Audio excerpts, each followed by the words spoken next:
All right, everyone. Hello. Let me know if you can hear me and you can see me okay. I was running a bit late for this. Even when I try hard to be on time to the 2 o'clock, this is a 2 o'clock live stream, I can never make it right on time because I've got so much to do in the beginning of the day. So, yeah. Okay. So, yeah. What is this? Oh, wow. YouTube does this thing now with the ads that it'll enlarge the ad on the screen of your phone and take up all of the chat space when there's an ad playing. That's awful. Alright, folks. It's good to see you all. I know I've been gone for an entire week. I haven't done a stream. And I'll be honest, I'll be upfront. One of those days I was doing, I went to a Cure concert with my dad. My dad invited me. He had bought tickets and he wanted to bring either me or my sister. My sister couldn't do it, so I was like, I'll go, yeah. So, but that was really cool. We had a lot of fun. They did an excellent performance. There is an ant on there. Just what I was afraid of. It's the season for ants, so there's scout ants everywhere. But yeah, so, it was really great and stuff. But then, I skipped, I think it was a Sunday live stream, and I skipped that because I was working on the Mauritania video. And, the beginning of this week, I was working on the video, but I was dragging my feet through the whole thing. And if you guys have been on this channel long enough, you know that I always feel that as soon as I'm dragging my feet on a project, it usually means I've lost interest in the project. So, and then the video doesn't end up being that good because then I don't put all my effort into it. So I'm going to pause the Mauritania video until the inspiration comes back again, because I mean, literally it shouldn't take me this long to do it, but I'm sitting there in front of the computer and my brain wants to do anything but that video at that moment. And so it's like I end up wasting all this time and energy just sitting there wishing that I wasn't doing that at that moment. So I'm going to work on another project until I can get back to the Mauritania thing.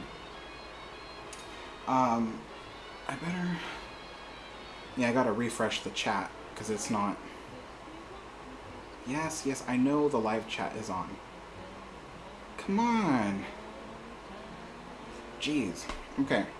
Well, I don't understand. It has a button that says live chat. You click that button and it's supposed to open the live chat. Instead, there's the button and then it tells you, oh, but the live chat is down here, so you gotta press that instead. I'm like, why put the button there if you can just have the other thing there that says click here? Why? I don't. Anyway, let's see. Hello, Mark. How's it going? Hello, Ella, Carter, Ship Geek. Ozzy says, hear you and see you just fine. Thanks so much. I'm glad. I was actually kind of worried that some of the settings would be changed. Hello, Steve. Seaside of Bulgaria. Seaside of Bulgaria, I don't know if you asked that question before I was mentioning the Mauritania thing, but it was going to be the Mauritania video, but there is a curse. There is a curse. Every time I tell people what the next video is going to be, I end up not being able to put out the video in the time frame I want to do it at. So that happened again with the Mauritania video. I told people, I'm not going to tell you what the next video is. I'm not going to tell you when it's coming out. And then everybody's like, please tell us, please tell us, please tell us. And then I did, and now I lost interest in it, and I don't even want to make the video anymore. So I'm like, it's a curse. It really is a curse. So I am, from now on, no longer going to tell people in advance what the video is when it's coming out, because there's always something that stops me from putting out the video when and where and what, I say it's going to be. So,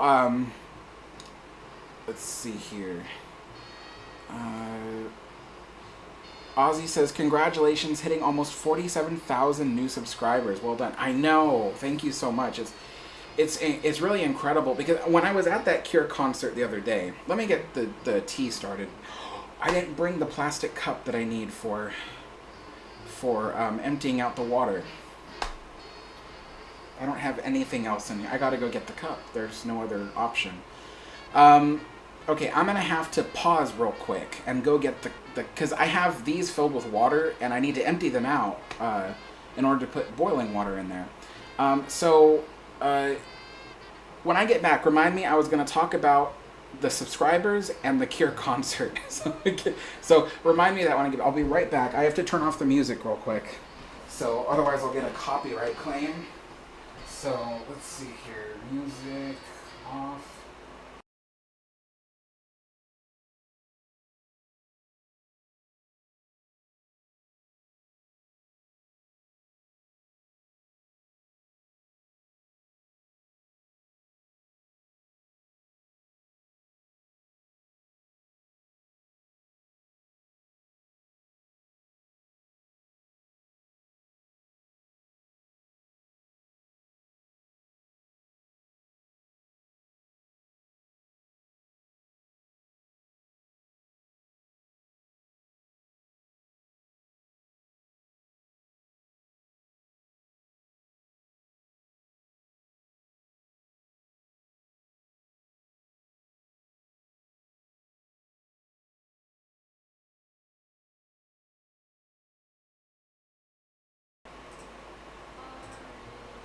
Okay, I am back.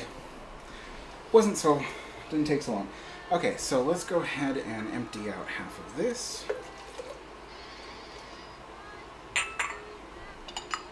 And then we'll empty out half of this.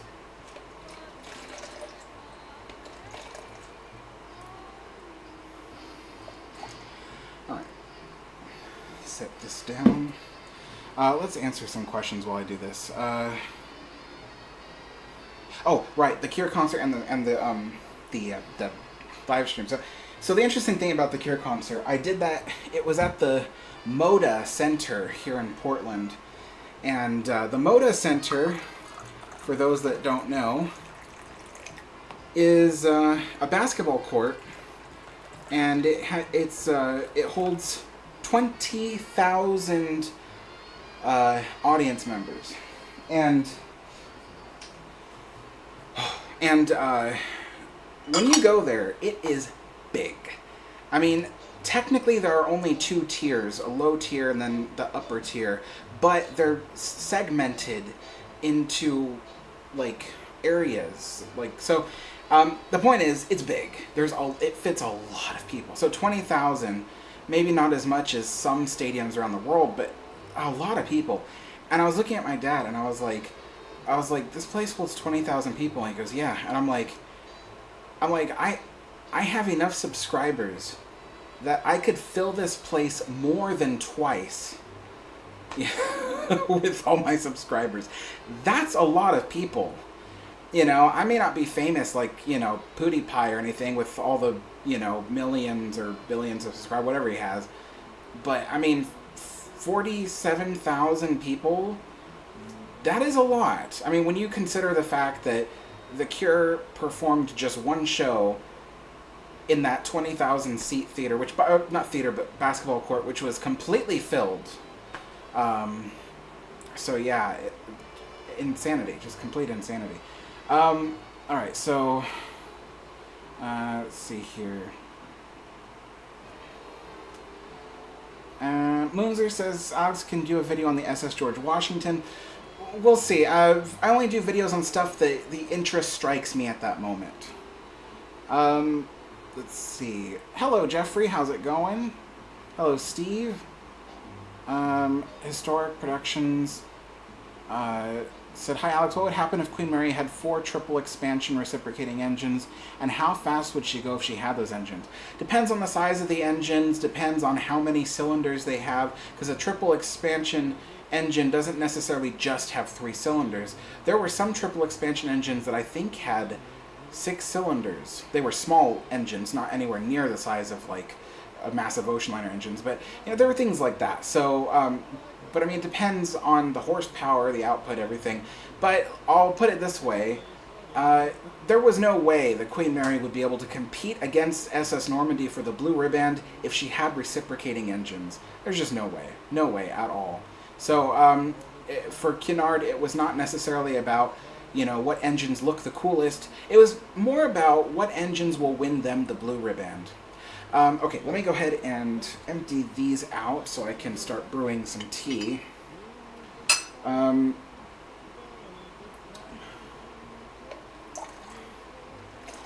Seaside Bulgaria says, so your QE video now has 120,000 views. Good job. I think I'll mention this video's views every single time because it's my favorite one. Oh, awesome. Thanks. Yeah, I'm really proud of that Queen Elizabeth video. It came out really nice. Really, really nice. Alright, let's go ahead and put this in here. What time is it? 2:16. We'll do 5 minutes, so 21. Well, that's definitely overflowing. Okay. Put too much water in there. I should have emptied it out, but I didn't. I can still sort of empty it out. There we go. Just enough to... Okay, and then this, empty it out half. Ooh, that's still hot, and I just splashed my thumb with it. Thankfully, it wasn't the full boiling temperature. Okay, there we go.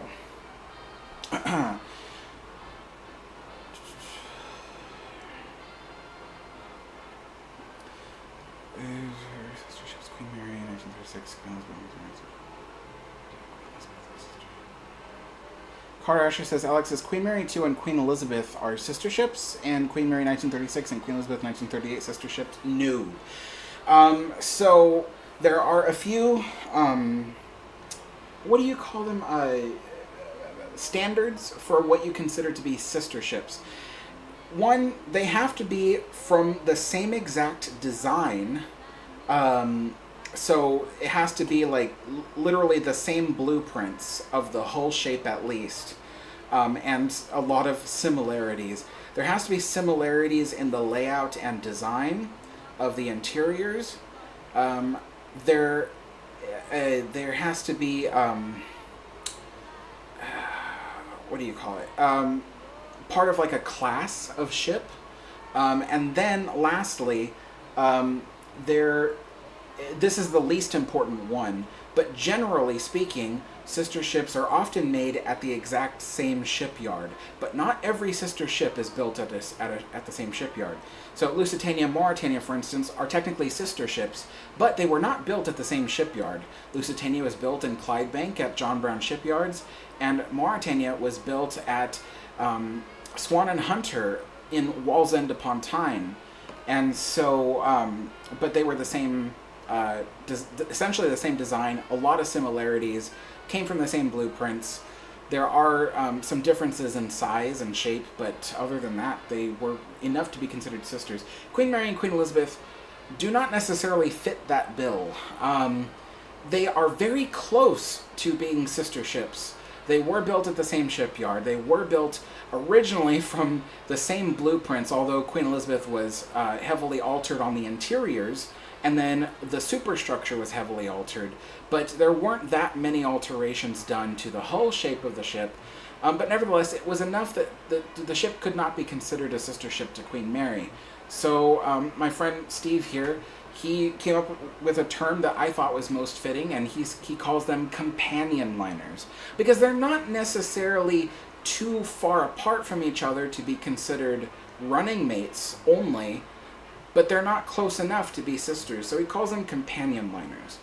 And so I think that's most fitting. But as for your question about the Queen Mary 2 and the Queen Elizabeth, the new cruise ship, those are definitely not sister ships. The Queen Mary 2 is an ocean liner purpose-built for that rough weather and the fast, speedy travel across the ocean, the deep draft to help with stability, the slim, narrow design for speed, while the Queen Elizabeth cruise ship is much weaker, designed for cruising, designed for more comfortable weather, you know, not as bad of storms as would be encountered on the mid-Atlantic during winter. You know, and definitely designed to go into all kinds of ports with its shallow draft. It's very wide. It's not meant to be speedy. So they're just two completely different animals of of seagoing vessel. So they are definitely not sisters. So yeah, that's kind of my understanding of it. Jay says, "What tea are you having today, matey?" Today will be Earl Grey without the milk. Interestingly enough, I usually, people who know my channel, they know I usually have milk with my Earl Grey. But I forgot to fill up the milk container, and so I'm just going to drink it without it. Alright, so Chris says, "Hey Alex, here is some YouTube video shorts, top 10 facts about Armis Queen Mary, Armis Mauritania, Armis Lusitania, Armis Aquitania, even Armis Carpathia." Awesome, but unfortunately, links cannot be posted in the chat, so there is no link that came with your comment. Ship Geek says, "Can you tell me about the Corinthia I see in those videos clips? Never heard of her."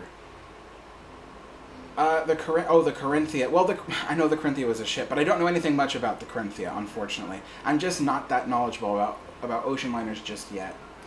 But a little break from that, I want to tell you guys something cool, which is my dad started his YouTube channel. So he does cooking, and the channel is called Dishing with Joe. And if you want, there is a link to his channel in the description below. You just open up the description, and you'll see something, my father's channel, and then you'll see a link to his channel. And he posted his first video earlier, just maybe 40 minutes ago. And it's about an altered family recipe of ours. So, you know, be sure to check it out if you're interested. His channel's all about cooking really good food on a budget. So it's, you know, it's something that is almost like restaurant quality food, but without the price, without the price of the cost, I mean, of cooking something really super fancy. So yeah, be sure to check that out if you'd like, and I'll mention it again towards the end of the live stream. But yeah, the link is in the description below. So let's go ahead and give this a stir to mix all the tea around.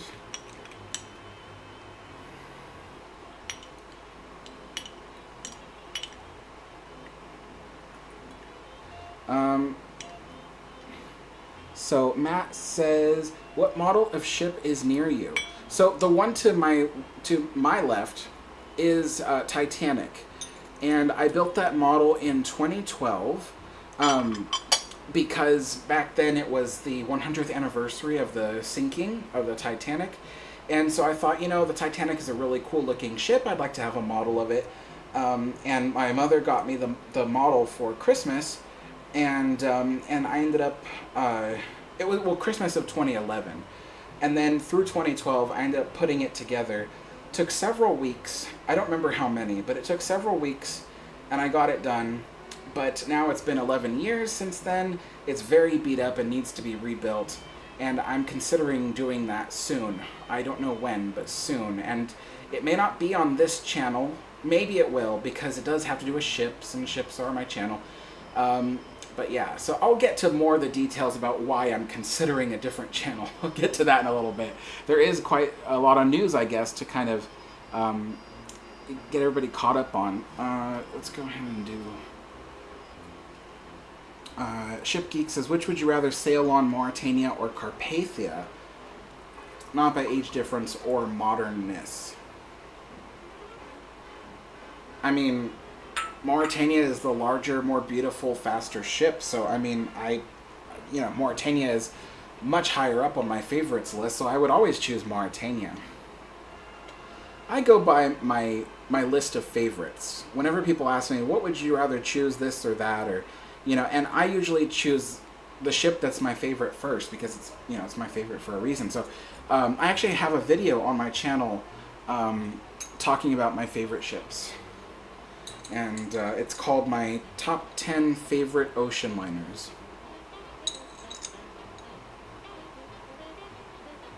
There we go. Hello, Ron.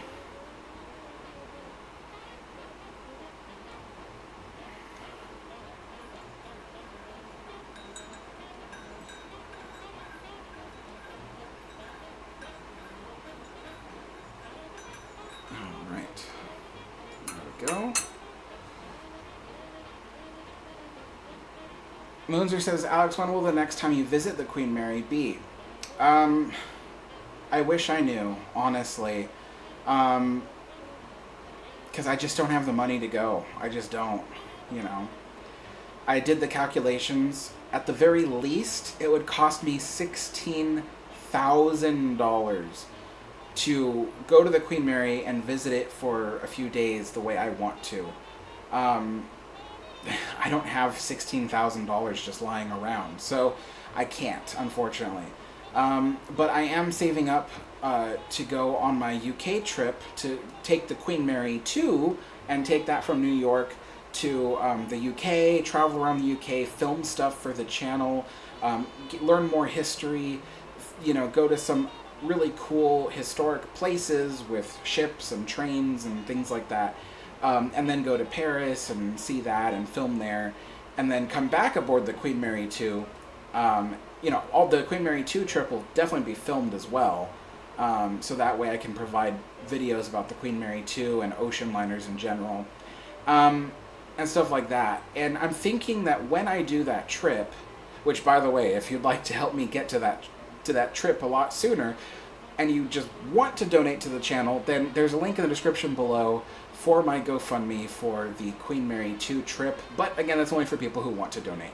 But anyway, I'm thinking that for a little bit of an extra cost, when I'm ready to go on that trip, maybe what I'll do is I will take the opportunity to fly down to LA and then stay aboard the Queen Mary a few days, maybe a day or two, and then I will go to New York on a plane, obviously, to New York with my friend. Because my friend Chris is coming with me for the whole UK trip journey. He's traveled out of the United States many times before. He's got lots of experience doing that. He knows where to go and what to see in the UK. So, and he knows how to navigate around. So I will need him. But I don't necessarily want to go from the East Coast to the West Coast to the East Coast by myself. So I'm like thinking, you know, maybe I'll just go down to the Queen Mary, because my friend lives in the LA area. So I'm thinking maybe I'll go down to the Queen Mary, spend a night or two aboard, and then catch the plane with him to New York. And then we'll catch the Queen Mary 2 together. And then we'll reverse that on the way back. So when we come back to New York, maybe we'll take the plane to LA. I'll get dropped off there, stay a night or two aboard the Queen Mary to finish doing more filming that I need to be filming, and then come back up to Portland. So that's how I think I might do it. And so maybe whenever that happens, maybe that's when I will visit the Queen Mary. You know, kill two birds with one stone, as they say. Although I don't think this really fits, because I'm still spending extra money to go down there. But yeah, I just don't want to fly from Portland to New York by myself. I mean, I don't have a fear of flying. I don't have any problems being on a plane by myself. It's just I don't want to, you know? Like, I'm going to be on there for 5 hours. I want someone to talk to, you know? So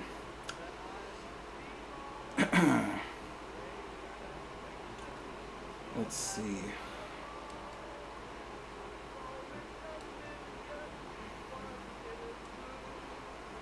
Moonzer says Queen Elizabeth was a slow ship, not as fast. Well, I wouldn't say that. Queen Elizabeth, I mean, if you're talking about the original RMS Queen Elizabeth, I mean, you might be talking about the cruise ship, but the original RMS Queen Elizabeth was not a slow ship.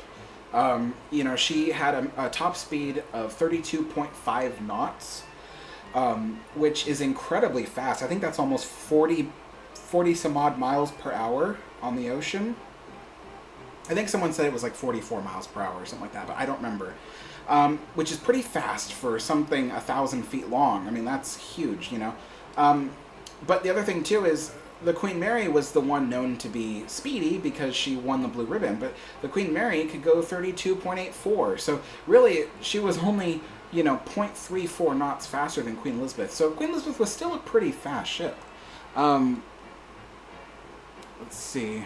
Chris says, hey Alex, the Roman Colosseum could hold 55,000 to 60,000 people in it. That's true, but then you had people that were practically like standing on top of each other. um, let's see. Let's see.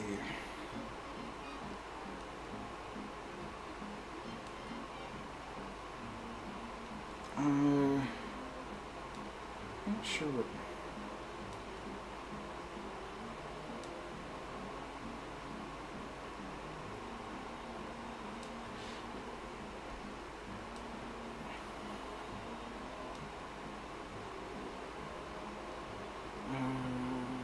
Moonzer says, Alex, do you like the MS Queen Victoria?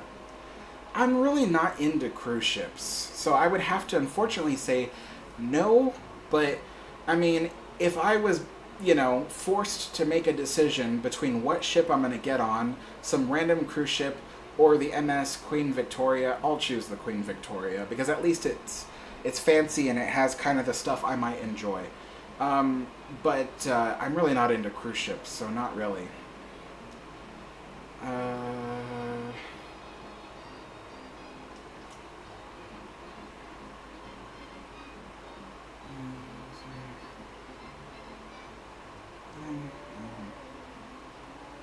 Jeffrey says, do you think they saved anything from Disneyland Splash Mountain in the archives now that it is closed? Oh, definitely. Yes. The way Disney Archives works is when something closes down, it could be anything. They always try to save something. And Disney Archives, they tend to save a lot of things. And they keep them in storage. So, yeah, I'm pretty sure there's at least 12 things saved from the original Splash Mountain ride. And maybe a handful of things saved from the Walt Disney World Splash Mountain. I think the number one thing I can almost guarantee that they saved from the original Splash Mountain is the entrance sign. So, those entrance signs tend to be iconic in Disneyland.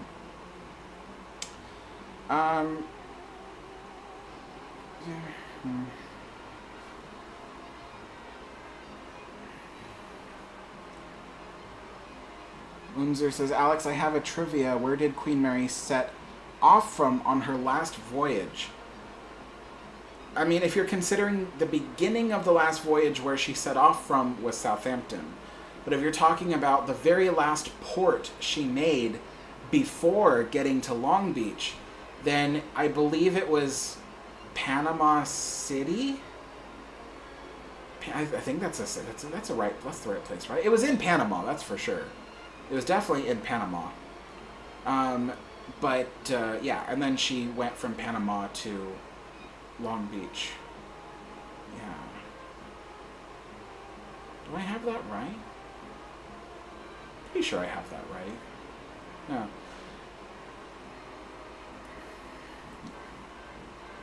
But yeah, I don't really like answering trivia questions, to be honest.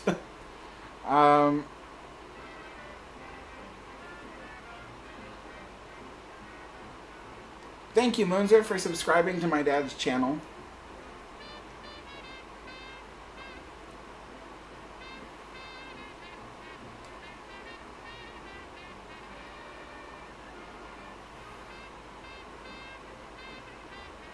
Oh, Chris was saying that he was recommending YouTube shorts for me. I mean, we'll see. I've done a few YouTube shorts by now. I don't enjoy doing them, and they don't really get that many views anyway, so I'm just kind of like... And I don't really make that much money off of them either, so it's almost like I do all this work and then none of it gets seen. I don't get really paid from it, so I'm like, why, Most of my viewers are people, like, I'm not even kidding, most of my viewers on my channel are 65 or older, and that generation, they don't watch YouTube shorts that often, if ever. So I'm kind of like, I'm tailoring my channel to fit the viewers. Let's see here.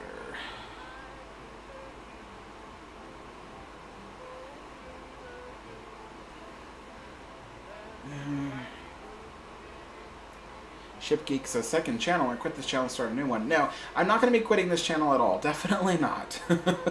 Definitely not. But I am thinking about expanding to other channels. I do this. I do this all the time. People who've been on my channel for a while know that there's been several times in my history where I've been like, I think I'm gonna do another channel in you know, in addition to this one, and then I end up building the channel, but then I end up like giving up on it because it's too much work.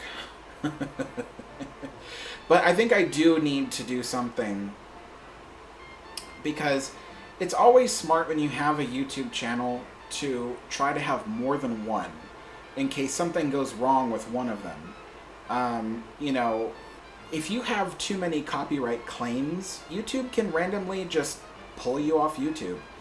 And, you know, with what I do, a lot of copyright claims are involved.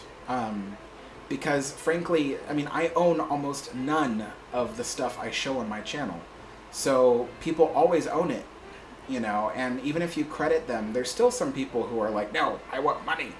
So, you know, I have to be prepared for the idea that maybe one day someone will take me off the channel, you know.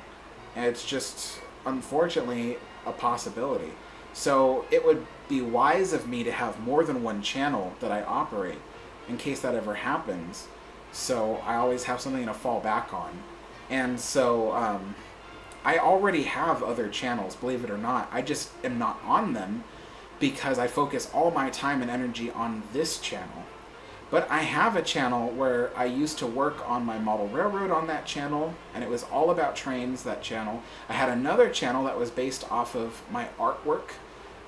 All the stuff that you know, I do that is artistic in nature is on the other channel. So I have 3 channels. I'm thinking about reviving the other 2 and splitting up what I do onto those channels. I know a lot of people voted on this channel to keep everything I do on this channel, but there is a problem with that, because there are people on this channel who are only here for, let's say, train related content, and whenever I go for like a month posting ocean liner stuff, eventually those people unsubscribe because they think I'm never going to go back to train stuff. Whereas the psychology behind having a train only channel and then just not posting anything for a month on it, those people will stay.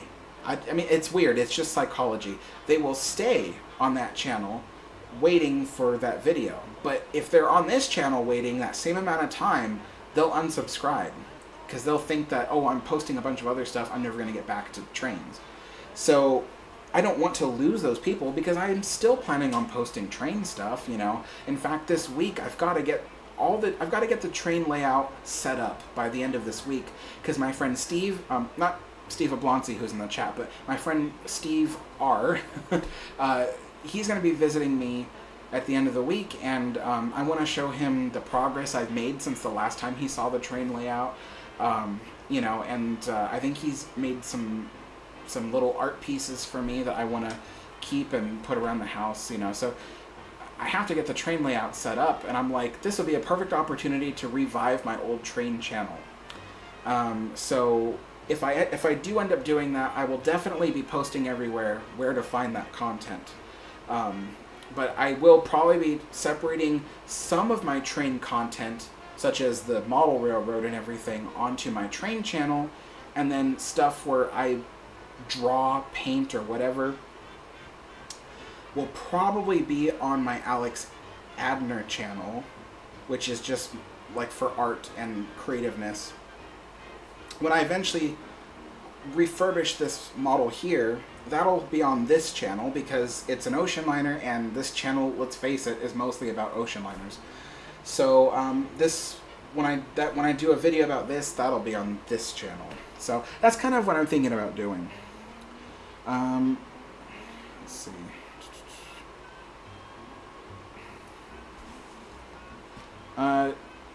Tyler9294 says, hey Alex, I'm a railroad cast member in Walt Disney World for the Magic Kingdom Railroad. Will you be doing a video on that one or surrounding ones down in Florida at all? First of all, thank you so much for commenting, and hello to a fellow cast member, although I'm a former cast member at Disneyland. But as for your question about the Magic Kingdom Railroad, no, I will not be posting a video about that. And the reason why, and I mean this as positively as I can because I know you work on the railroad. So, but I don't personally feel that the Magic Kingdom Railroad really has any history to it. It's got a story, but I mean, there's been very little changes made to the railroad over the years. I mean, when you compare it to my Disneyland Railroad video, there is a whole lot. It was enough to make, what was it, like 60 some odd minutes, I think, worth of video. Because there was so much that happened over the years and so much story to tell. But there really isn't that much about the Magic Kingdom Railroad. I mean, even to this day, even after changes with the Tron Tunnel and everything, it's still the same railroad it was in 1971. And I'm not even interested in the railroad, to be honest. The locomotives, they're just too big and clunky looking for being narrow gauge. You know, they should have either kept them as they were when they were part of the Yucatan Railroad, because that looked proper, because they were designed to look that way, or just built all new locomotives that were looked and shaped Victorian, the way that they should be. But they tried doing both and making the old 1925 Yucatan locomotives look like Victorian locomotives, and it just doesn't work. It just doesn't work. So yeah, it bothers me. Unfortunately, that's my superficial, albeit my reasons why I probably won't make a video about that ever. So I feel bad about saying that, but that's just how I feel.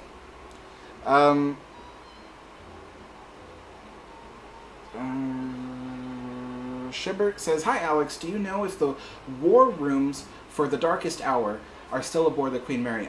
They are, yes. And I do believe they will be reopened sometime in the coming month or two for people to explore.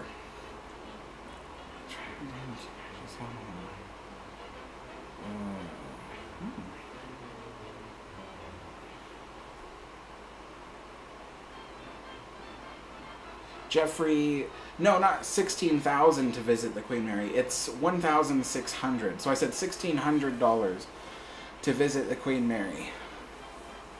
1,600.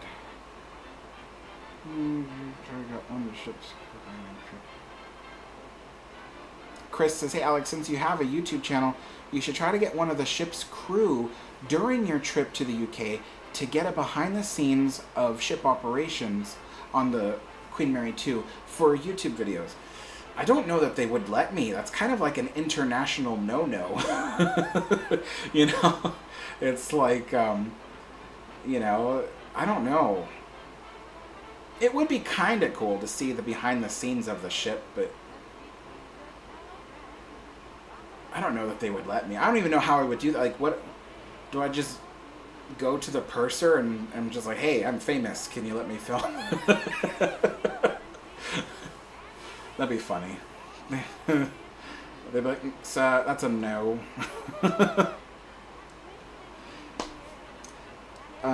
Ship Geek says, "I wish ocean liners still existed. Ocean liners to travel and cruise ships to have fun. Would be interesting to see them with today's tech." Yeah.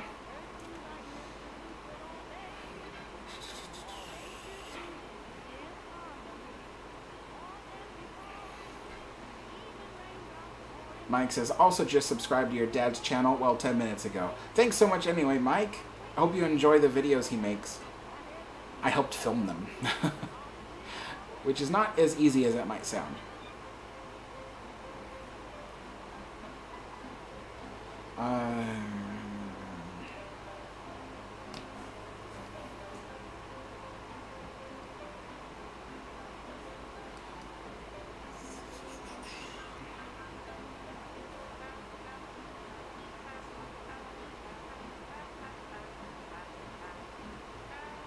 Acapulco.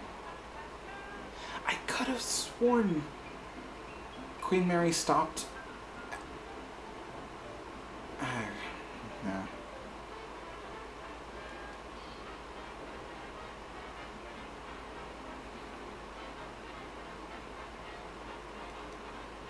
See, that's why I don't like trivia questions. I don't like being tested on my knowledge.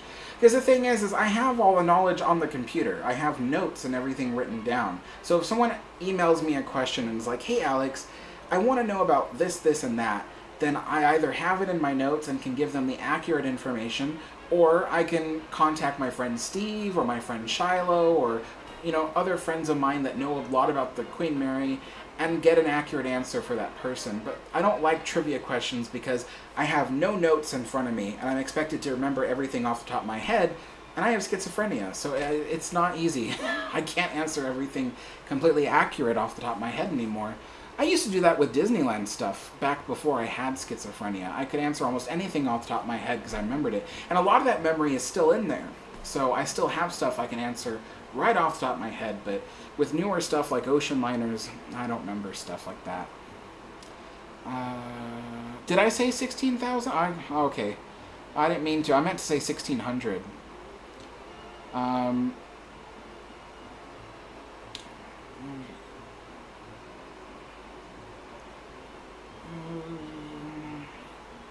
Justin says, well, you might be able to get on the bridge or some other place that is unique and not normally seen by passengers. Doesn't hurt to ask anyway. You're with the original Queen Mary. Well, the thing about the bridge on the Queen Mary 2 is they actually have a place where you can go without asking, and there's windows into the bridge, and you can stand, you know, at the rear of the bridge, if you will, and you can look through the windows and see everything that they're doing. So, I mean, I could go there and do that. I don't necessarily need to be on the bridge. So, I don't know.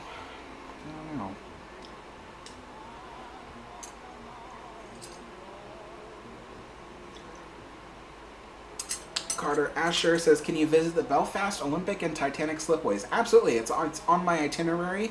And you can actually see some of my itinerary on my GoFundMe page, which, again, the link is in the description below. I'll probably need to update that soon so I can put more stuff on the itinerary that I've already planned out. Because it's the full itinerary is not on that list yet, because back when I created the GoFundMe, I didn't have everything planned out down to the last detail yet. But, let's see. Thank you, Kevin. Ozzy says, what is your dad's channel name? Well, first, the link is in the description below, so it's right down there. But his channel name is Dishing with Joe.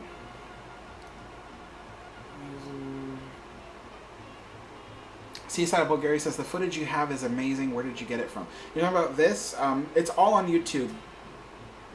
Everything.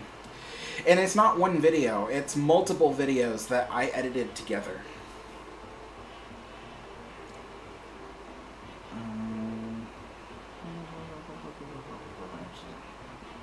Balboa is the western port entrance to the Panama Canal. There we go. That's why.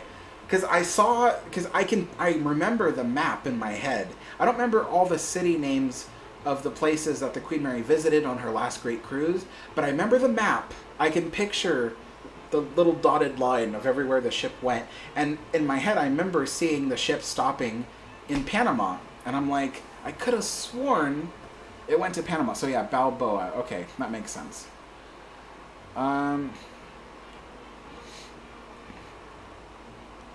So then that means Balboa was not the last stop before Long Beach.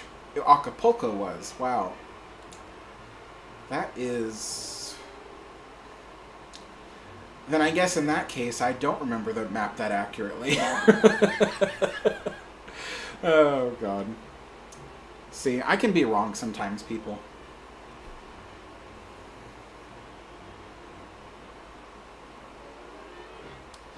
Steve says, remember, Alex, your mind is the second thing to go.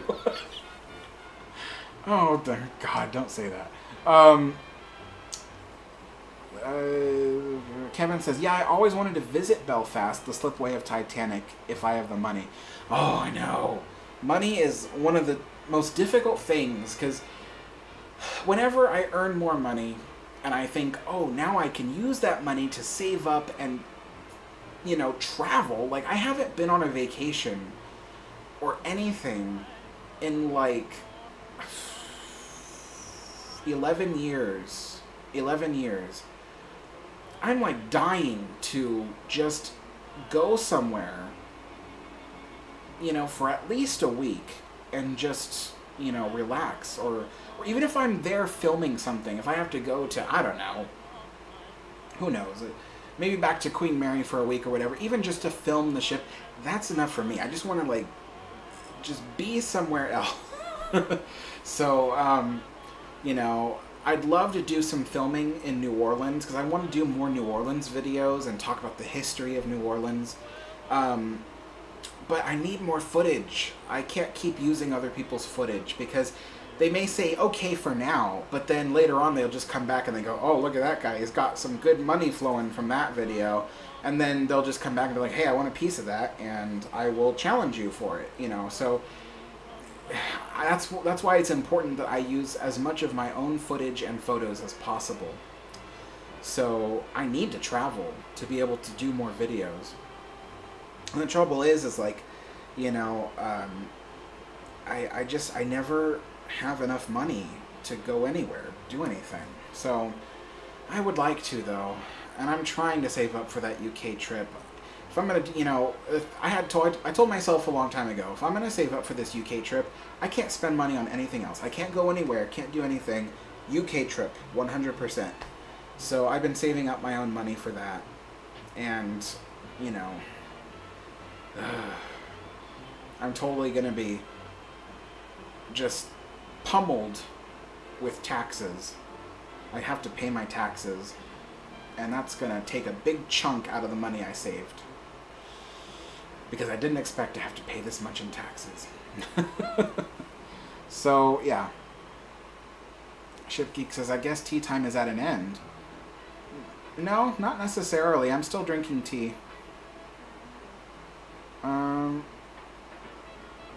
That's strange. Why would you say that? I didn't. Yeah, I don't. So Historic Production says, Alex, what would happen if Lusitania survived the torpedo impact, and throughout her career she would have been saved and turned into a museum or hotel like Queen Mary? I mean, I think you answered your own question right there. I don't know what else to add to that. Animation says, I'm new on here and I really love your afternoon tea, by the way, and I feel the same way about the vacation. Oh, thanks so much, Animation. And good to have you here too. It's always nice to have new people.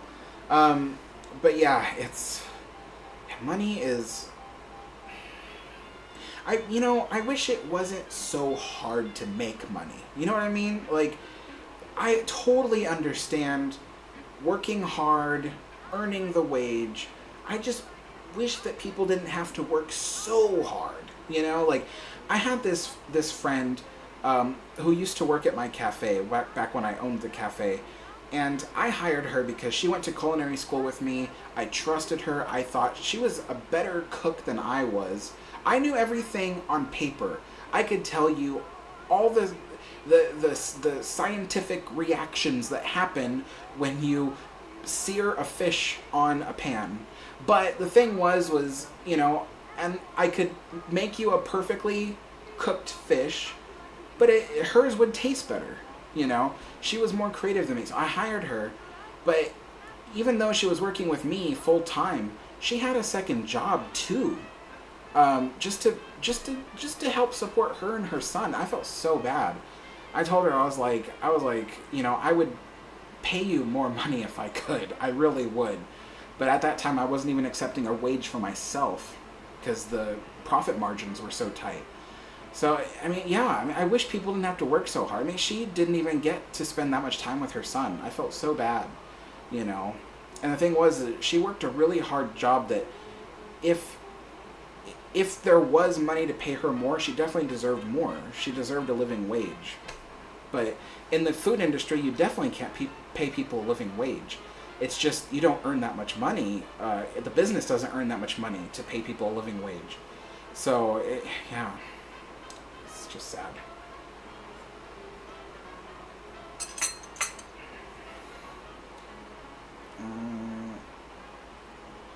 Let's see. Justin says, would you ever work for the Queen Mary? That is to say, whomever operates it going forward, part of operations, tours, promotions, etc. You know, I have thought about that. Because actually, it's kind of funny.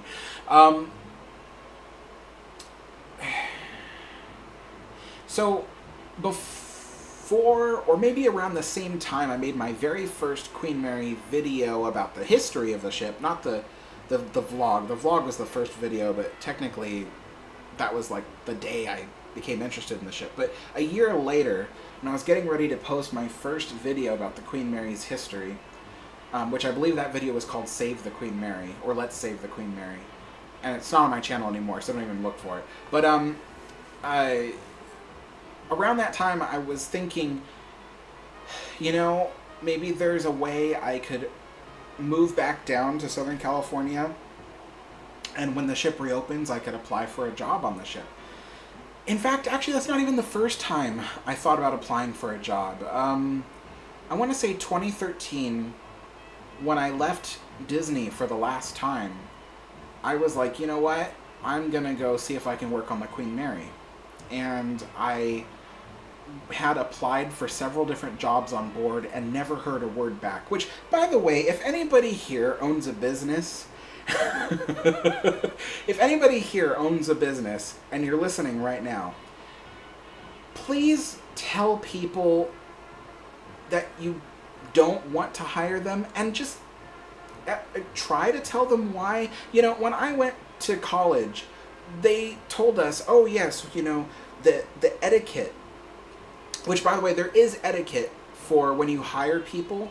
The etiquette is, if you don't want to hire them, you tell them, oh, I'm sorry, but the position's been filled, or I'm sorry, you don't fit our qualifications. And then you give them a reason why, right? You go, oh, this here doesn't match what we're looking for, or this there doesn't match what we're looking for. That's courtesy. The funny thing is somewhere in the last, God knows how long, it became perfectly okay to just not respond to people who apply for a job. You know, that is so rude. You know, when people used to come to my cafe and apply for jobs, I would always contact them back. And, you know, sometimes I didn't want to tell them, hey, you know, you know, this is the reason why I can't hire you. Sometimes it was more sensitive, and I was just like, ooh, I don't want to hurt this person's feelings, because what I have to say probably is not something they want to hear. So instead of just telling them something specific, I at least told them, I'm sorry, the position's been filled. That way they know that, hey, this door is shut. But, my God, there are so many companies today who don't even do that. It's like, what in the world? Sorry, I went on a complete tangent. So that is what happened when I applied at the Queen Mary back in 2013. Didn't get any responses to any of my applications. I was qualified for several different jobs. They never responded. So yeah, I was like, that's rude. Like, that's kind of rude.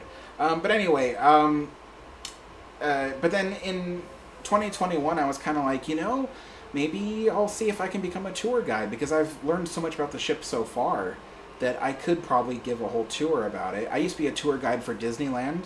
You know, I knew so much about the park. I could give full tours. You know, most anybody could ask me anything and I wouldn't be stumped, generally speaking. And so, yeah, but at the time I didn't realize that Queen Mary would be closed for another 2 years. And now I'm kind of like, I'm like, it wouldn't be good for me to work for the Queen Mary on a full-time basis, because living in Southern California is so expensive. And Southern California, living there feels different than living up here in Oregon, especially away from the big city. It's a lot more calm. There's a lot more nature. It's beautiful. I know my dad and I almost went for a walk this morning. I say almost because I didn't have time, so we ended up coming back home real fast. But you know, it's such a relaxed atmosphere up here where I live. It's so different from Southern California, and there's almost no crime where I live. Southern California, there's crime everywhere. I mean, people are getting beat up on the streets. It's like, I'm like, yeah, I don't want to live in Southern California. So, to answer your question, yeah, no, I don't think so. Uh, go back. Ah, here we go. Chris says, well, Alex, I have never been able to do a true holiday for myself. Are you kidding? You've never been able to take a holiday? Or like a true, like, vacation holiday? Oh my goodness.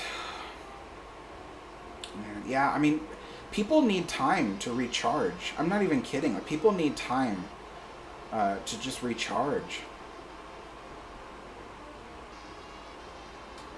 My phone's doing weird stuff.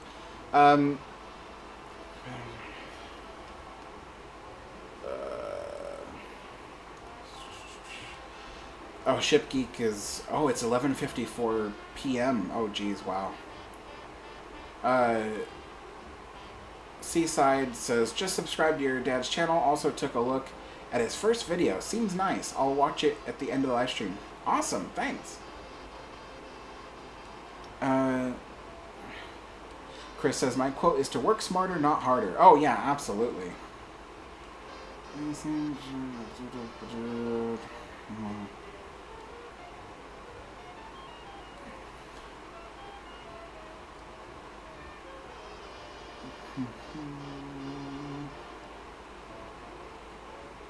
Animation says, Alex, my parents got married on the Queen Mary. I remember, and the man that was marrying them looked like the captain from the Love Boat. That's pretty funny. Mark says, that's the same here in Australia, Alex. You apply for a job and your application disappears into the ether. Very rude and not good for the company's PR either. I know, right? I mean, you know, part of it is a lot of companies, they've slimmed down their PR departments. Some, like, I mean, I worked, what was it? I remember applying for Marriott once.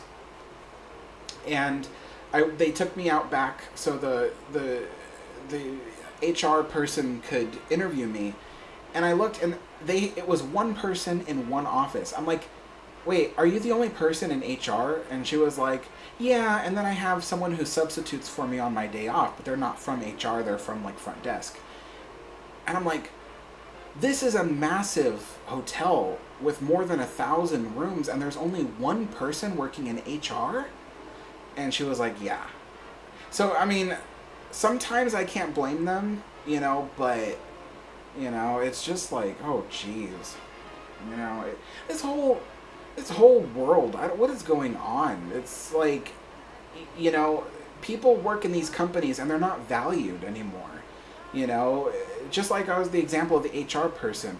There needs to be at least 3 HR people working in a hotel that has more than 1,000 rooms. You know, because you've got a lot of employees to deal with and stuff like that, you know. And yeah, it's just like, but nobody values that kind of work anymore. So like, yeah, you can do it with just one person. And it's just like, what? You know, it's just sad. It's so sad.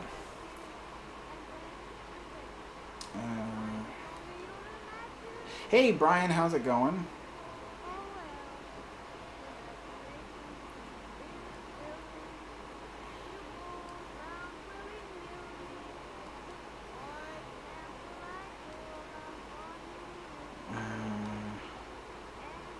You know, I just realized my phone isn't doing something weird. There's a new feature to the chat, and it looks like... What happens if I press this?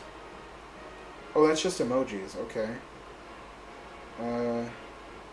Well, great. When I pick up the phone, now it's not doing it.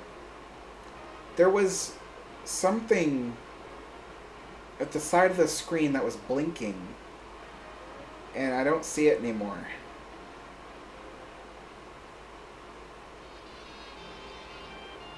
I want to say it's a heart that was blinking on the side of the screen, and it's just a quick little bloop, and it's gone. But now I don't see. Jeez.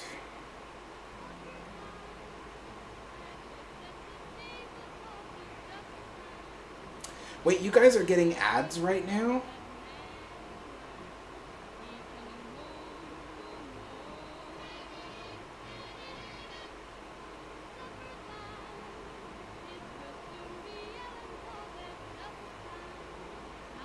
Wait, Ship Geek says, ever since YouTube Premium added the time limit not to skip ads and number of ads, etc., has increased rapidly just to get YouTube Premium. Oh my goodness. Yeah, I was thinking, like, you shouldn't be getting ads right now, because there's an option for me to do live streams to put the ads at the beginning of the live stream, like when you tune in, like let's say you're like, oh, Alex is live, and then you click and then you tune in, you'll get an ad, and then the live stream will play. As long as you're on it, there won't be any ads after that. But then you can also have the option to insert ads every so often. Which I tried that once, but people were like, why am I seeing ads right now? And I'm like, okay, I won't do that anymore. But yeah, you shouldn't be seeing ads right now.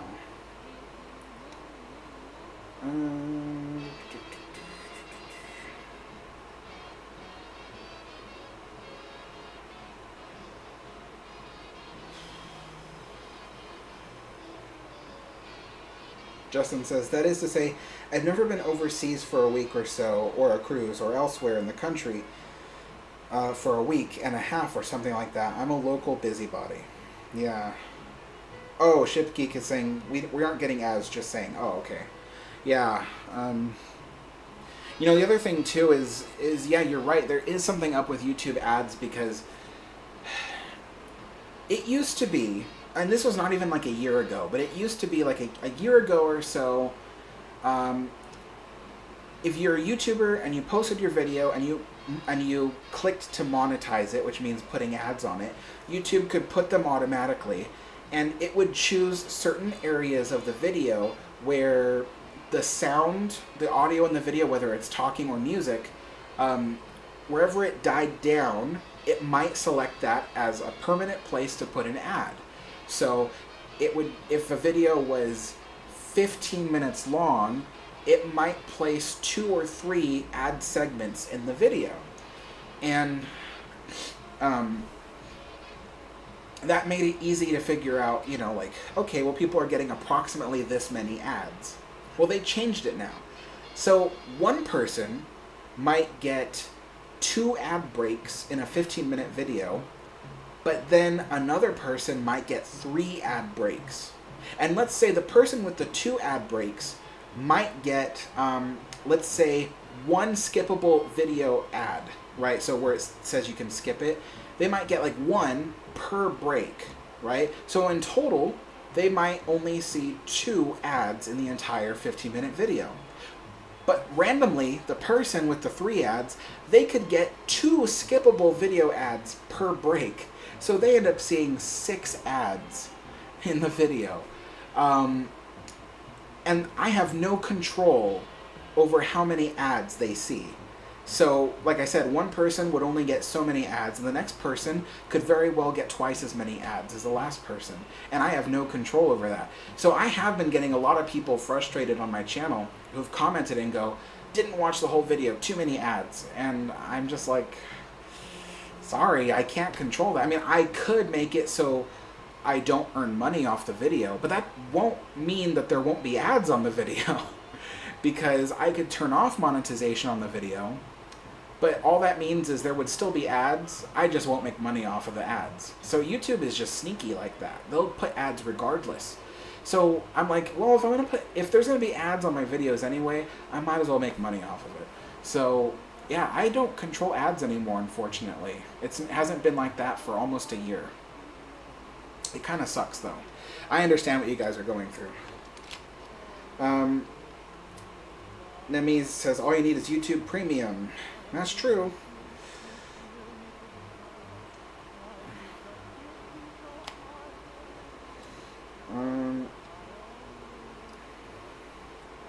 It says, I had just 1 ad at the beginning. Okay, that's good, because that's how it should be.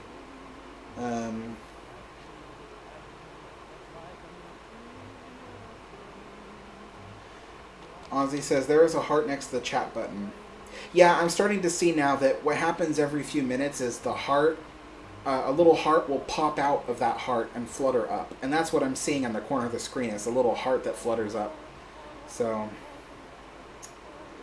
Hello, Brian. How's it going? Chip Geek says, I used to get 1 to 2 ads a video. Now it's like 10.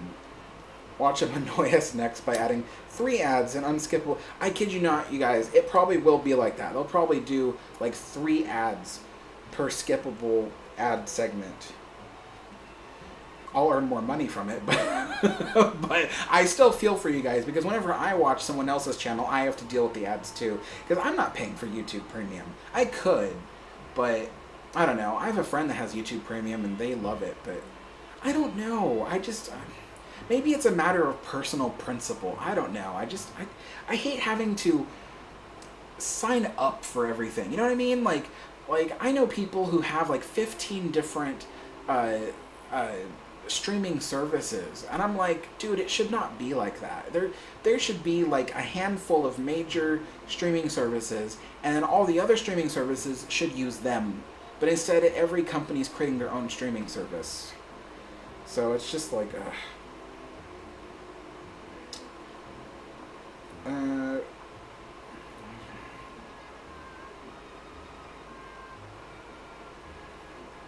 Nemi says, I feel bad about getting it because I want to support you and content creators. Oh, don't worry, Nemi.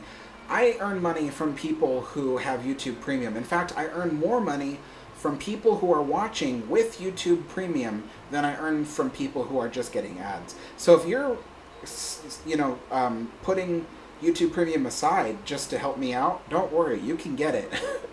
I'll earn even more money from you watching with YouTube Premium.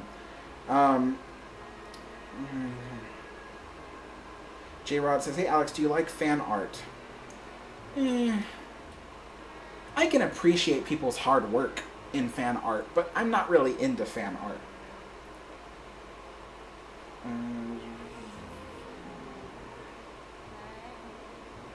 Brian says, I meant to say, yo, what's poppin', your screen froze. I didn't see it freeze. No one else is telling me that. It might be your computer or your phone or whatever you're watching on.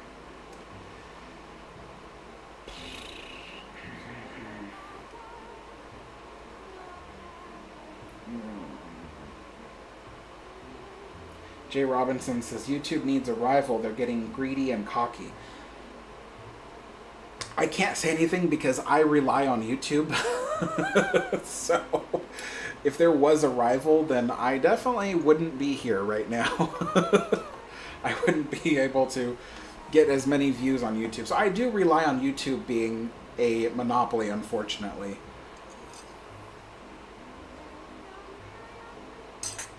I won't lie to you guys. Honest to God, I rely on YouTube being a monopoly. Oh, Steve's got to go pick up dinner. See you later, Steve.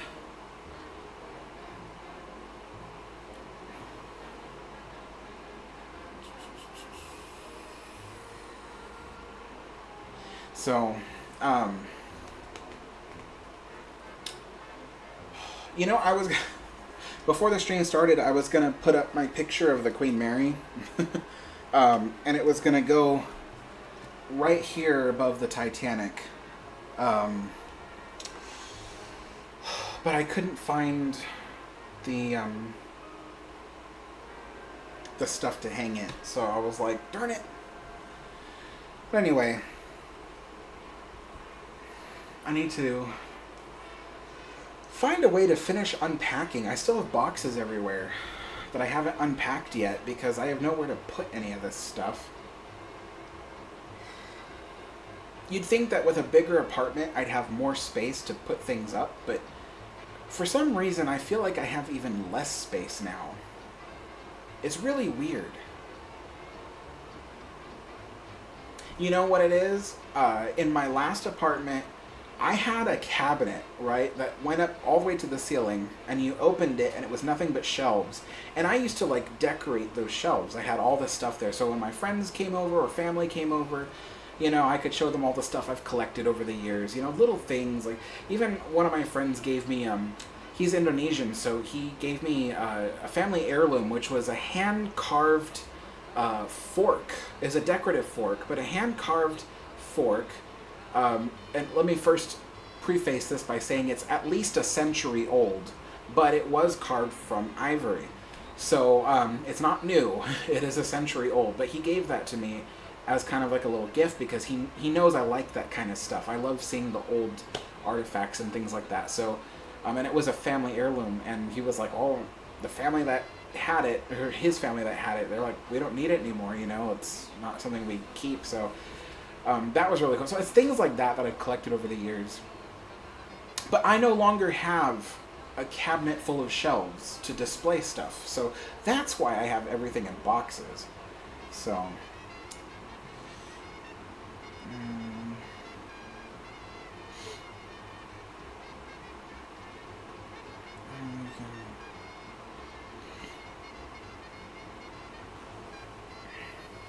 yeah, if you get an ad blocker, I don't think I'll earn any money from it, but that's up to you. I'm not going to force you to not get an ad blocker.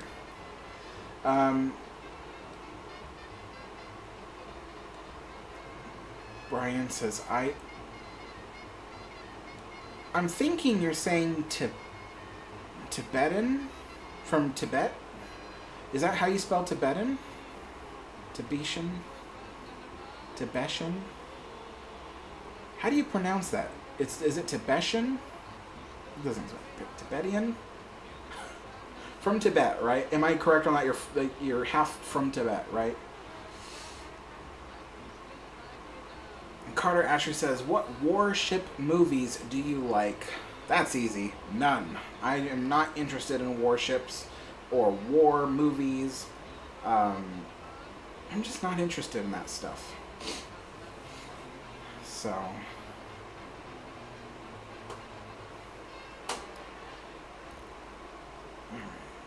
Brian says yes. Okay.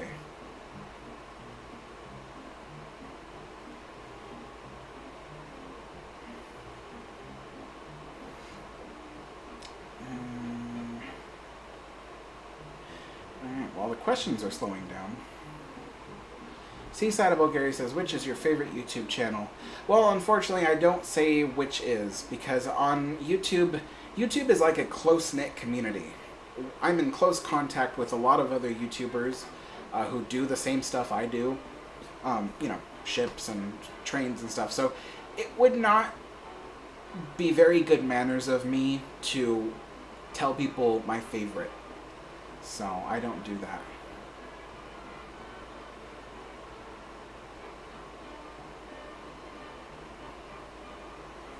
Ship Geek says, me either, but things like Top Gun. Okay. I'm trying to think, is there any kind of war-related movie I do like? I mean, there's war-related movies I don't hate. You know, like Saving Private Ryan.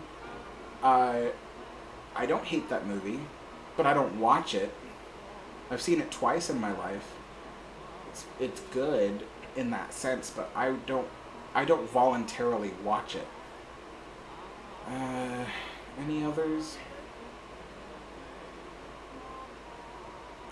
No, I don't watch any war-related movies at all voluntarily. I've seen a lot of them involuntarily. Either it's been on TV, or I've had people who invited me to go with them to the movies to see certain movies, but I don't select those movies to watch. Let's see. Ozzy says, I love watching the movie The Hunt for Red October. I've seen that as a kid. I saw that. My dad really likes that movie. Mike says, like World War II movies, documentaries. Yeah. I don't have any, unfortunately.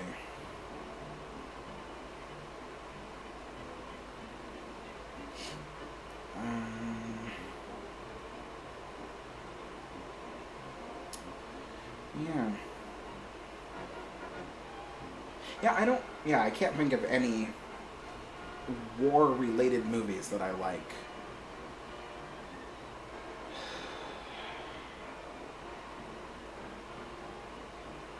Nada.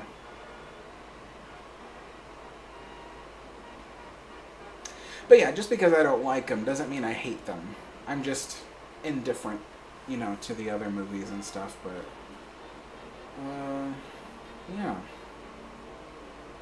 Oh, you know, one that was very interesting. It might be like I might consider it a movie I like. Would be Dunkirk. That was interesting. Um, but I don't think I'd ever watch it again. Not for any specific reason, just because I'm just not into war movies. But yeah.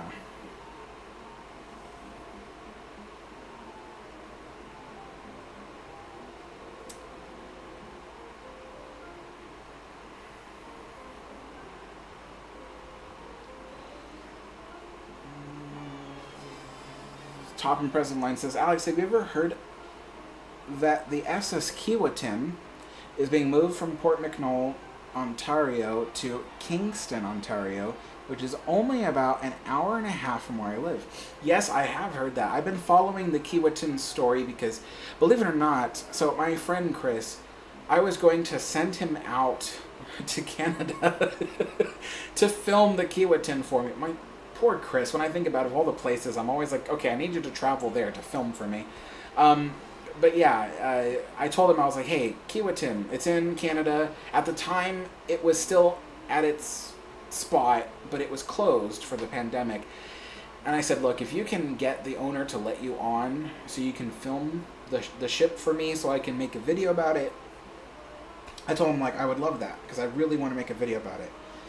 And he tried getting a hold of the owners, and they would not respond. So he ended up going to Niagara Falls instead.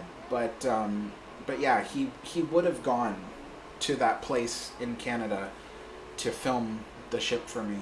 But now it's being moved to Kingston.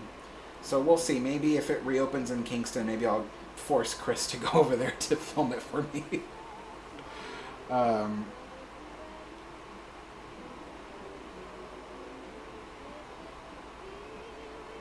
Ship Geek. No, I haven't heard of that movie before. Interesting.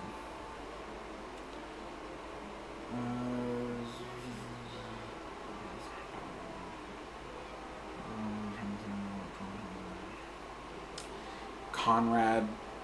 No, I don't even think I've seen that. Evan says, when are you going to talk about the heart is in the way, so I can't even read your guys' comments. And I tried moving the heart, but I can't move it. So I have to wait till someone else comments below Evan. There we go. When are you going to talk about the lost Queen Mary pool? I don't know.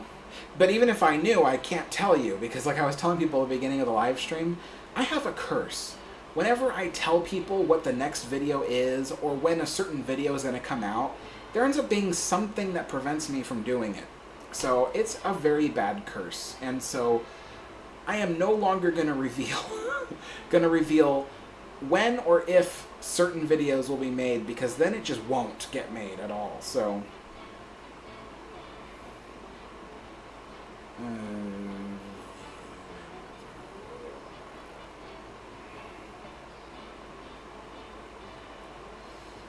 all right. Oh, that was bad.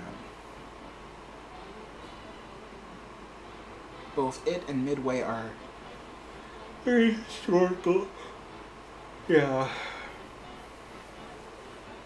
Oh my goodness, I feel so tired. Let's refill the cup.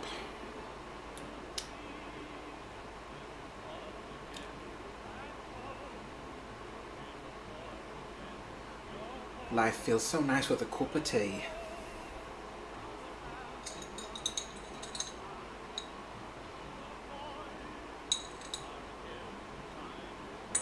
Alright. 1.5 demi-tablespoons of sugar.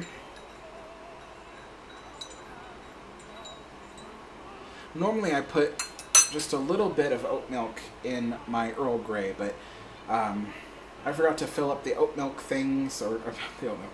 I forgot to fill up the milk pitcher.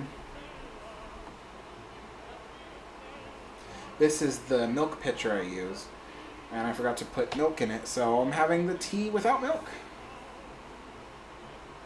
It's still good. I just prefer milk in there. Um,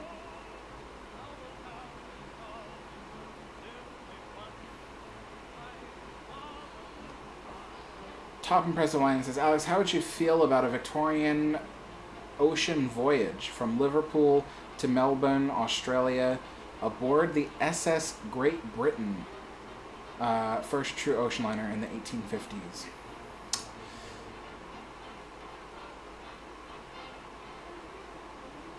I don't know, because that is a long distance. Liverpool to Melbourne. That is a long distance. I know. I would have to say no. If someone said, hey, Alex, we got the SS Great Britain to work again. Would you like to take a voyage from Liverpool to Melbourne? I'd be like, sorry, no. That's too long. It would take a year to get there. And I don't think I want to spend a year at sea. Oh yeah, see you later, Seaside. Chris Surface. Yes, I have seen the 3D scans of Titanic. They're pretty cool. Hello, Omar. Greetings from Mexico. Thanks for joining, Omar.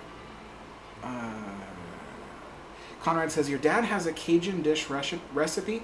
It's not authentically Cajun. It's Cajun inspired. We have to say that because it is a offshoot of a very basic recipe that my grandmother had, and my dad's just, he's refined it over the years, made it more Cajun-y, but it's only inspired by Cajun food. It's not something that Cajuns have actually made. So we can't claim it's authentic. But yes, it is really delicious. And it's the first video on his channel. So if you guys are wondering what the dish is, the link is in the description below for my dad's channel. And he posted his first video earlier today. And you can see. So he dedicated the video to my grandmother because it was kind of inspired by her recipe. So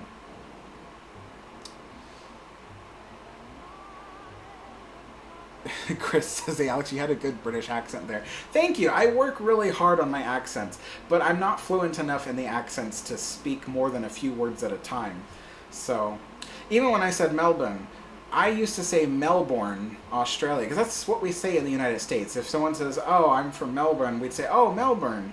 But it's not, because I've been corrected by so many Australians. So, but yes. Kupate.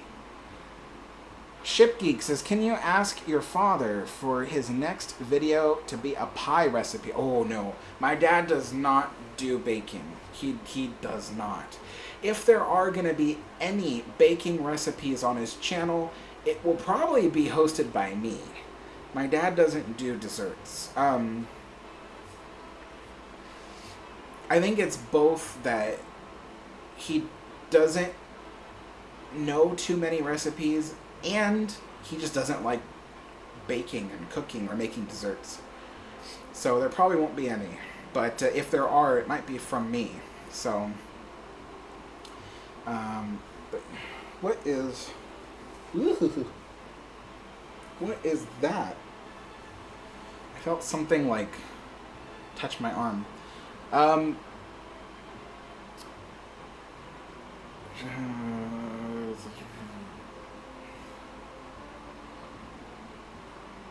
Chris says, haha, Alex, whenever my German accent people tend to get scared of it.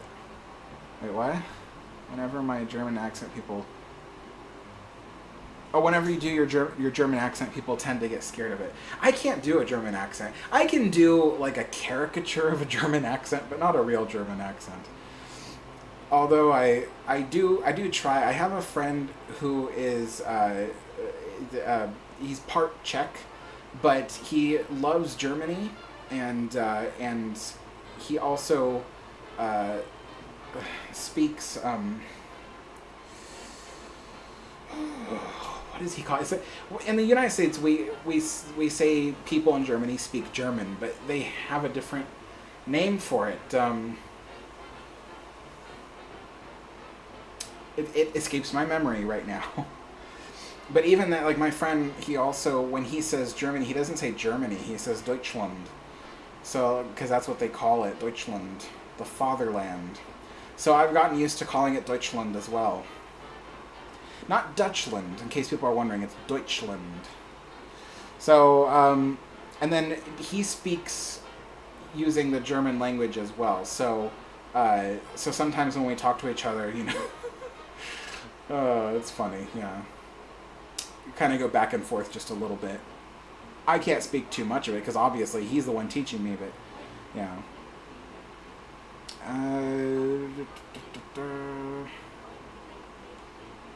Mark says pronounce Melbourne. Yep, pronounce Melbourne. That's what exactly. So yeah, we used to say Melbourne because that's how it's spelled, and that's how Americans say. Like I can guarantee you, you point out Melbourne to any American, and they will say that's Melbourne. But yeah, the Aussies, or I should say, yeah, the Aussies. I say we even say Aussie different. So if you're from anywhere in the world and you say short for Australian, you say Aussie. But in the United States, we say Aussie with S's, Aussie. And I think the United States is the only place in the world that says Aussie instead of Aussie. But anyway, and so I've had lots of Aussies get angry at me for saying Aussie, even though that is a generally accepted name in the United States. But yeah, so Melbourne, that's another one that I used to say incorrectly. And people would be like, that's not how you say it. Chip Geek says, pasta salad, can he do that? I'm sure he can. I haven't seen him make too many of them, but I'm sure he can. See you later, Ron. Ella says, people always think German is just hard and harsh. We don't sound like Hitler. No, it's true. Yeah, there is kind of a caricature of you know the German language that, you know, in the United States especially, people might think that the language sounds harsh, but actually it's a very nice, smooth language. In the United States, we have a saying that French is the language of love, because it sounds smooth rolling off the tongue. But and then German sounds more harsh, as well as Russian sounds pretty harsh. But in actuality, when you hear Germans speaking to each other, it's very smooth. It goes together very well. So, yeah.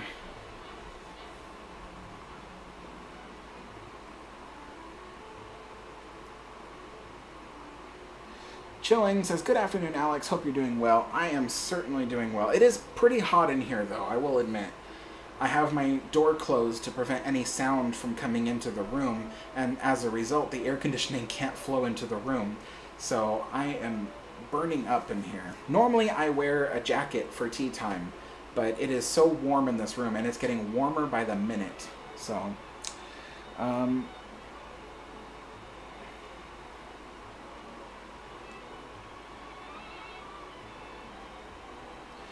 Keewatin is pronounced Keewatin. Well, it's not hard. I mean, I think most people who see the name Keewatin would say Keewatin.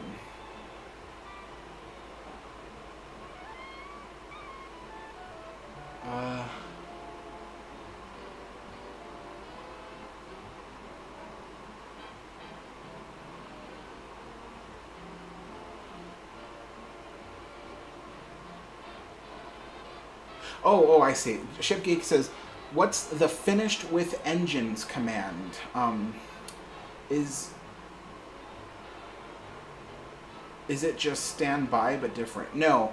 Finished with engines quite literally means you can shut everything down because we are done. So, if you are... I don't remember the telegraph in my head. Unfortunately, I don't. But there is a command, I think it's called standby, honestly. I think it's called standby, engine standby.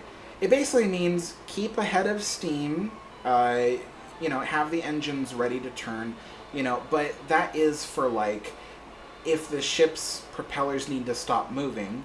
I think all stop is for that, actually. All stop. Yeah.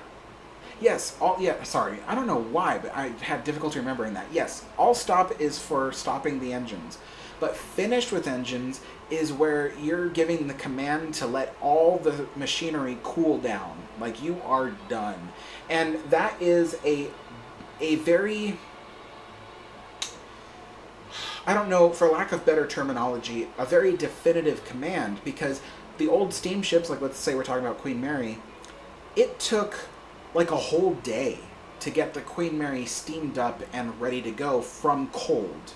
So it took literally like 24 hours to get Queen Mary ready to move. So when you put finished with engines, you better mean it, because it will take a whole day to get the ship ready to go again. So that's why if they knew that they were going to turn around after docking and just get going again, they wouldn't put finished with engines. They would put like all stop or stand by or something. So I believe there is a standby command. I just don't remember. But yeah, so finish with engines means you are ready for the machinery to cool down. So Ship Geek says a whole day. Yes. So if you think about it, a steam locomotive, like the kind you would see pulling freight trains and stuff, steam locomotives, depending on their size, could take anywhere from 3 to 6 to even 8 hours to steam up a steam locomotive. Get it from cold to steam and ready to go. It could take up to 8 hours depending on the size of the engine. And when you think about the Queen Mary, those boilers are huge, and Queen Mary had a lot of them. She had 24 Yarrow boilers and 3 double-ended Scotch boilers. So 27 boilers in total. Granted, they would almost never have every last boiler lit. You just don't need it. But yes, those boilers are massive. Steve and I were talking. One of Queen Mary's Yarrow boilers is about the size of a 3-story house. I mean, quite frankly, it's just as tall as a 3-story house, and its length and width are wide enough to be a 3-story house in, let's say, a very cramped neighborhood in, like, I don't know, Essex or something, you know. I'm trying to think of like a good example. Yeah, anyway. Yeah, the boilers were massive. They were the size of houses. Small houses, but houses. So yeah, they were huge. And yeah, so getting that thing from cold to hot was a process that took a long time. A very, very long time. So yeah, it is incredible.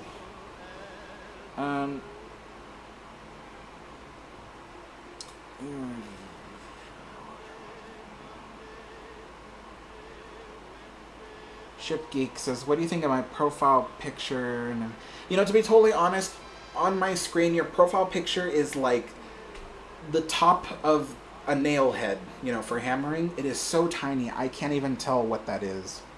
So I can tell that Mike's is the Titanic, or at least it looks like the Titanic. But yours, I can't tell what that is. It looks like a stapler. Although I'm pretty sure it's not a stapler. It's got to be a ship. But yeah, I have no idea what that is.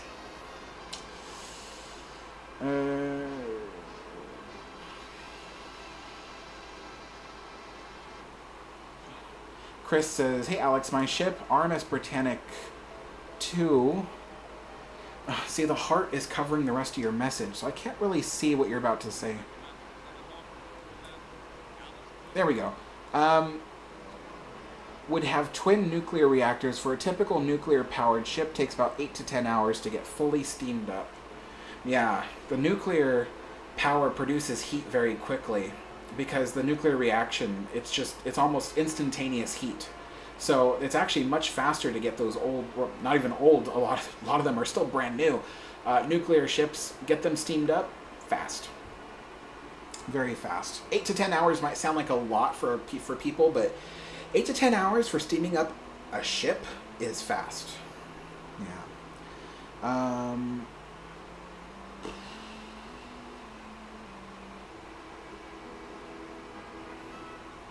Ship Geek says it's a sinking ship, Alex.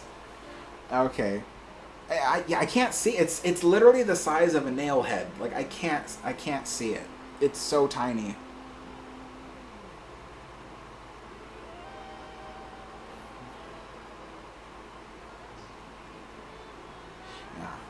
So, let's get this thing done.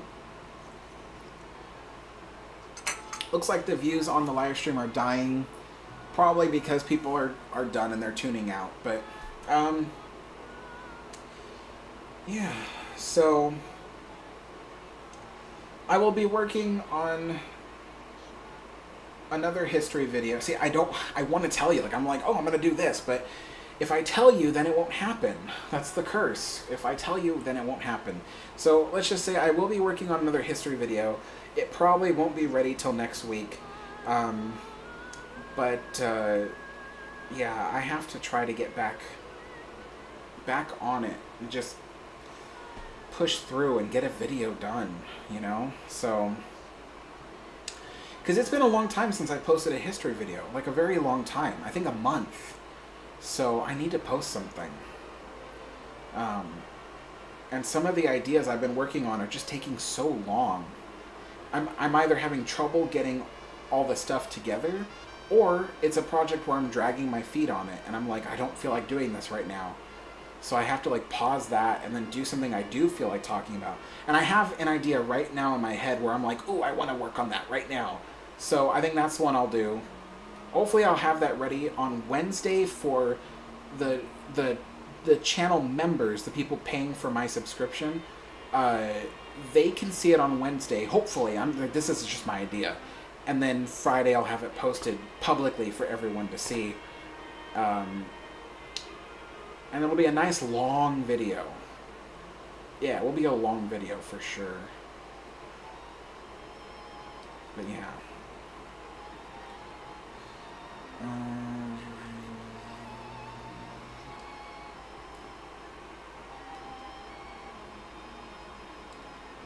Mark says, no, not tuning out, Alex, just working hard, work from home.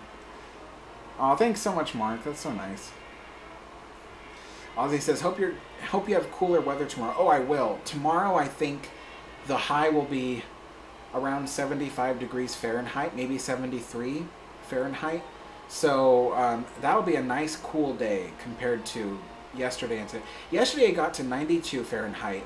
Today I think it's supposed to get to 87 or 88, which is not super hot, but it's pretty warm for my comfort. So, especially when I have to have my doors and windows shut so I can do a live stream, it is very warm.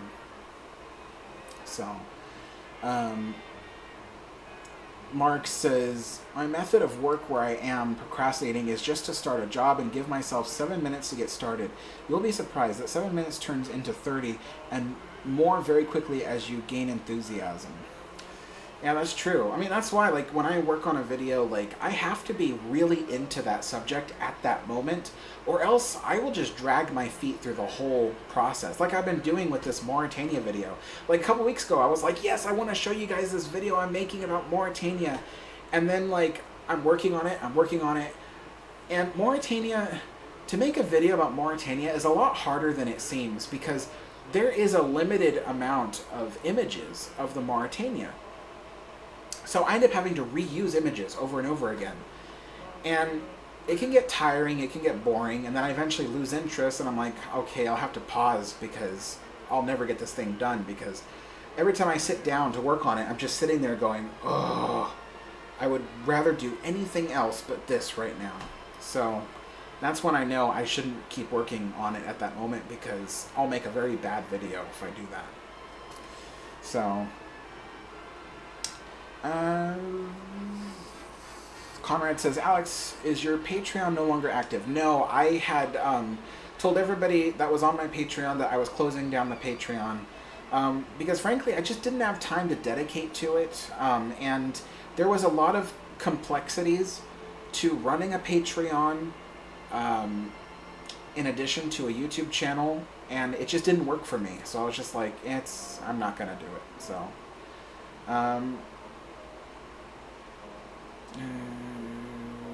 Ozzy says, what's your dad's channel name again? Well, it's in the description below, but it's called, see, there's a link down there, so you can actually click on it and get there immediately if you go to the link below. But his channel's called Dishing with Joe. So he posted his first video today, and it's a family recipe So, and I think you guys will like it. It's a nice, calm video showing him cooking and stuff. So I hope you like it. I'm gonna go on that video soon after this live stream is done and see how it's doing and see if people like it and stuff. So, Mark says, may I ask again, Alex, which Queen Mary 2 crossing are you aiming for? I was originally aiming for winter of this year, so the end of this year, but unfortunately I'm having some money problems and the cash flow has sort of just almost gone to zero. So I'm probably looking now towards winter of 2024, which is not so bad because my friend and I were talking and we were like, oh man, we want to go when Notre Dame reopens because, as you know, the famous church is being refurbished because of the fire. But it won't reopen till the end of 2024. And we thought if we were going on our trip at the end of 2023, we're definitely going to miss it. We're not going to see it. And we might not be able to go back for a couple of years. So actually, we're aiming kind of now for the end of 2024. Since I have to, since I'm having money problems right now. But that's actually not so bad because then we might actually be able to see Notre Dame when it reopens. And I can film it for you guys. So you guys, and who knows, maybe we'll be there soon after it reopens. So maybe there won't be that many videos. There might be, but that'd be kind of cool. I'd love to do that. You can't go to France and not see Notre Dame, you have to. So that's what I want to do.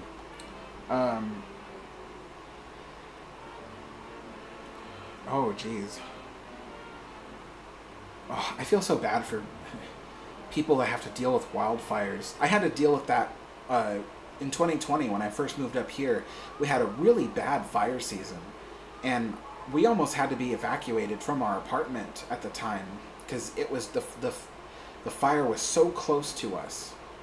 And I was like, oh no, I just moved up here, my whole life is going to get burned to the ground. And I was very thankful that they were able to control the fire in time. But, I felt so bad for people whose lives were affected by the fire because it burned through a lot of houses that year. And, yeah, so it's terrible. I feel bad for people who have to deal with that.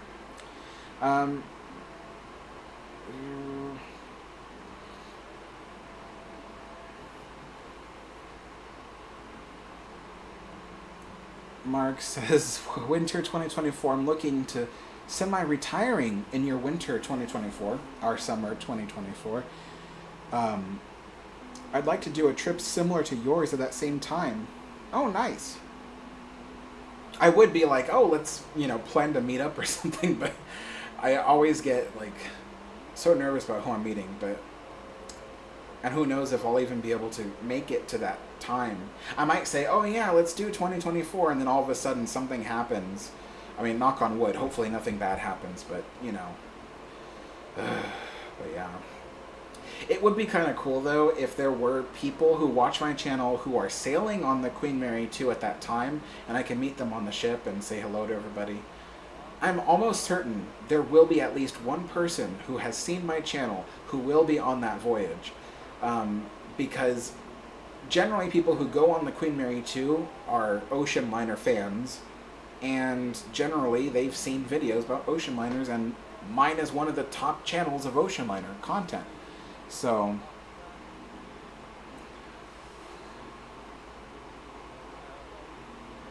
Chilling says, Alex, don't worry too much about sticking to your in post-production video. My late father once told me it's more important to do the job right than fast. You're totally right about that, but there is something different, which is YouTube is my job. This is what I do to earn a living. So if I don't put out videos, I don't earn money. I need money, so I got to put out videos. So so the thing is I have to actually balance the quality of the video versus the schedule. And sometimes I have to put out videos that meet the schedule. So, I don't always have the luxury of just saying, oh, well, I'll just take extra time on this. I don't have that luxury. Right now, I'm pushing the limit right now with my channel. because the views went from being up here to being like down here, and that's not good. That's not good. So I have to put out more stuff.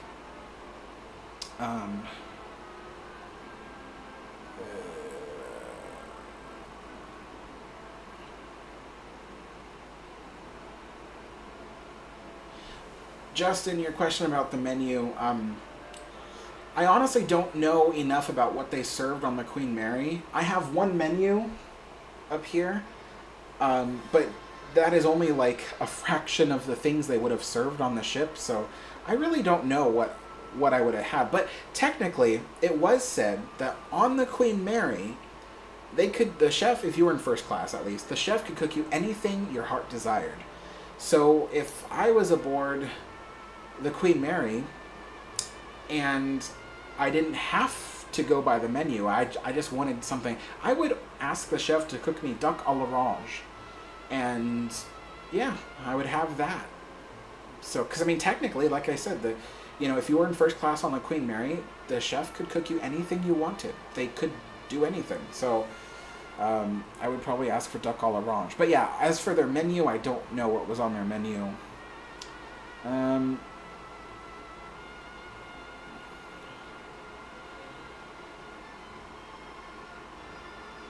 Oh, Mark, you used to live in London? Oh, wow. You'll have to give me some advice on London for when I go, because I heard London can be really a lot to handle. Kind of like New York or going to a major city or something like that. It can be a lot.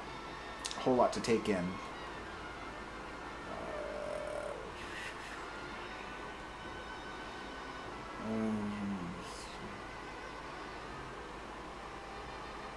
Wow, is the fires that bad that even New York is covered by it? Wow, I must be living under a rock or something. I didn't know it was that bad.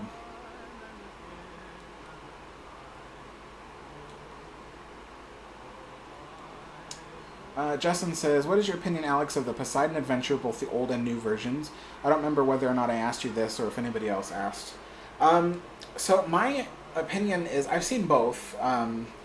And my opinion is, I like the original Poseidon Adventure a whole lot more. You actually have some shots that were filmed aboard the Queen Mary, some shots that are replications of rooms on the Queen Mary, and the ship is designed to look like the Queen Mary. So it's kind of, it's kind of cool. The acting in the original version is also really, really well done. And the characters are really driven by, good motivation for the things that they do. Whereas the newer movie was really just made to get people in theater seats. Kurt Russell, always a good actor, but I just felt like the story was lacking in the new Poseidon Adventure. It was a whole lot of action stuff for the sake of action. It really wasn't a good story. I didn't care about any of the characters towards the end of the new movie. So, whereas the original 1972 movie, I did care. I felt really bad when certain characters died. So yeah, I like the 1972 version a lot more. And I would probably be willing to see the 1972 version again sometime. Whereas the new version, I'll probably never watch that again.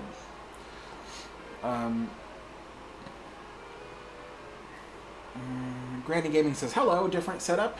Yeah, I moved to a new apartment, so yeah, this is an entirely new apartment, and I have my own little setup for my tea time live streams.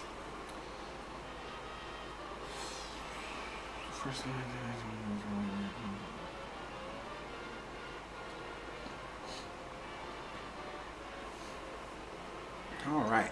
Well, folks, we have reached the end. It's time for me to get going. It's been almost 2 hours. And, I'm getting tired of sitting on this stool.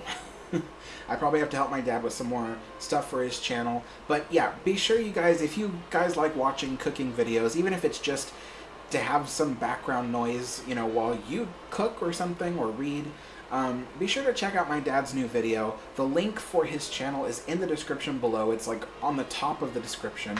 But otherwise, his channel's called Dishing with Joe, and he posted his first video earlier today, and his next one he's working on right now. So we've already filmed like 3 different recipes, and he's still working on editing the others. So yeah, we're going pretty fast with his channel. His content is a lot faster to make than mine. So yeah, be sure to check that out. And subscribe to his channel if you'd like. But anyway, I will see everybody later. I might do a live stream this Friday. Something fun. We'll see what I end up doing.